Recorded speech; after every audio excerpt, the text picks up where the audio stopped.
हम बात कर रहे थे भारतीय संस्कृति द्वारा निर्धारित मनुष्यों के 4 पुरुषार्थों की। पिछले वीडियो में हमने धर्म पुरुषार्थ की एक कथा सुनी और आज की इस वीडियो में हम जानेंगे काम पुरुषार्थ के बारे में। काम रस से भरपूर, भोग विलास से सुसज्जित एक पुरुषार्थ है और इस कथा का नायक है एक स्त्री आसक्त, स्त्री के मोह में डूबा हुआ एक ऐसा राजा जो कि एक महान साम्राज्य का सम्राट भी था। तो चलिए जानते हैं कौन था वो राजा और क्या है उस राजा की दिलचस्प कथा।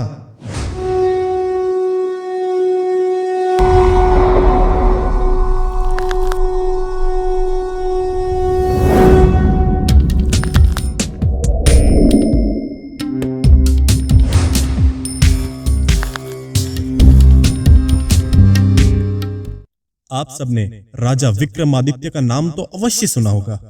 नहीं, ये कथा उनकी नहीं, ये कथा है उन्हीं के बड़े भ्राता राजा भर्तृहरि की, जो उस समय उज्जैन के शासक हुआ करते थे जब राजा विक्रमादित्य नगर के युवराज थे।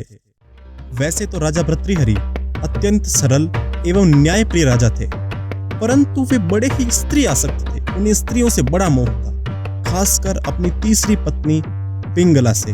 राजा पिंगला के मोह जाल में बंद थे।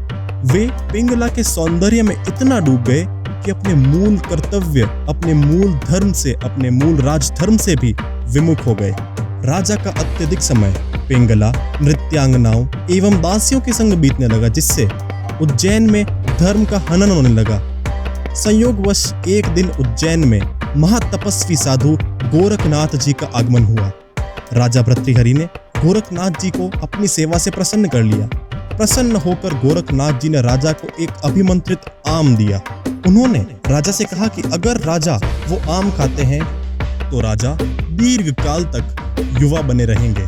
गोरखनाथ जी से राजा ने वो आम बड़ी प्रसन्नता से ले लिया, परंतु उनके जाने के पश्चात राजा ने सोचा कि उस आम का उनके लिए क्या महत्व। उन्होंने सोचा कि क्यों न वो आम वो पिंगला को खिला दें, क्योंकि पिंगला उन्हें अति प्रिय थी।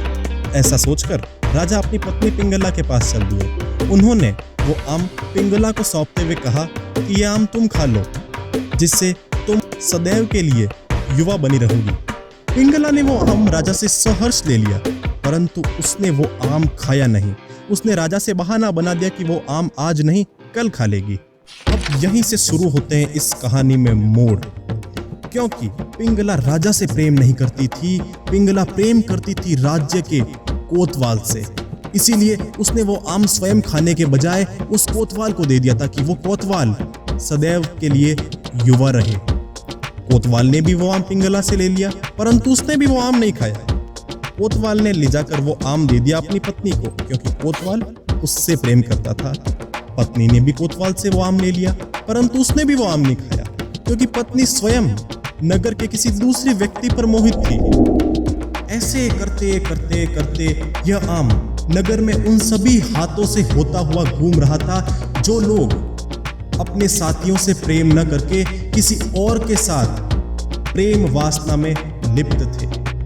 यह चक्र घूमता घूमता सेनापति के पास ही पहुंच गया। सेनापति ने भी अपनी पत्नी से आम लेकर दिया किसे? राज दरबार में कार्यरत एक दासी को।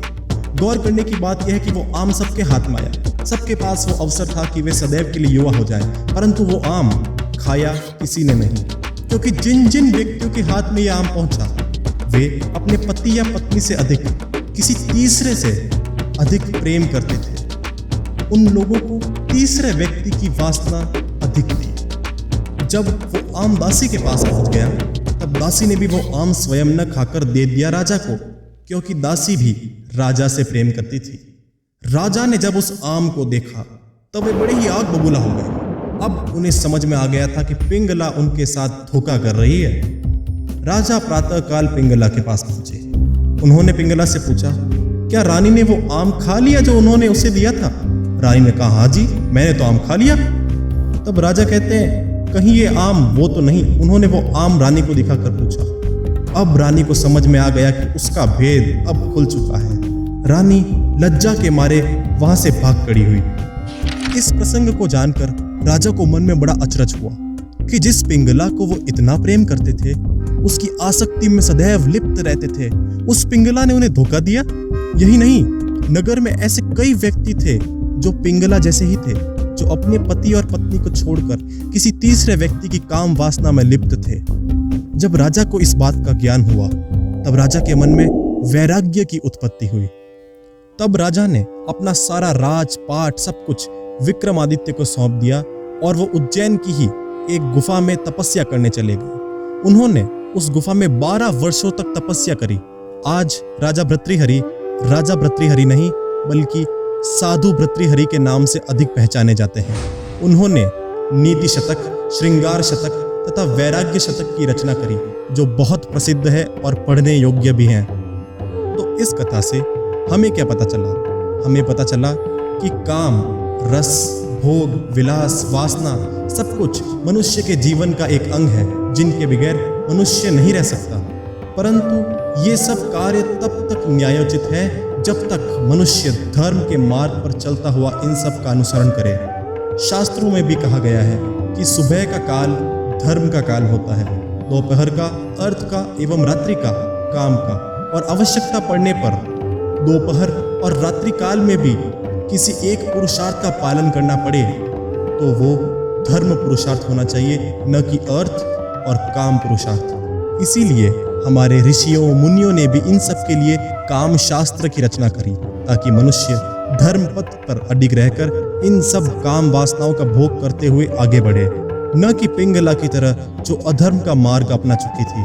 तो मैं आशा करता हूँ कि इस वीडियो का मूल अर्थ आपके मन तक अवश्य पहुंचा होगा कि काम वासना आवश्यक है, परंतु तब तक जब तक कि मनुष्य धर्म के मार्ग पर चलता हुआ उन सब का अनुसरण करे। क्योंकि यदि मनुष्य धर्म पुरुषार्थ से बढ़कर किसी और पुरुषार्थ को स्थान देगा तो उसका विनाश सुनिश्चित है। तो आज के लिए बस इतना ही। जय श्री राम।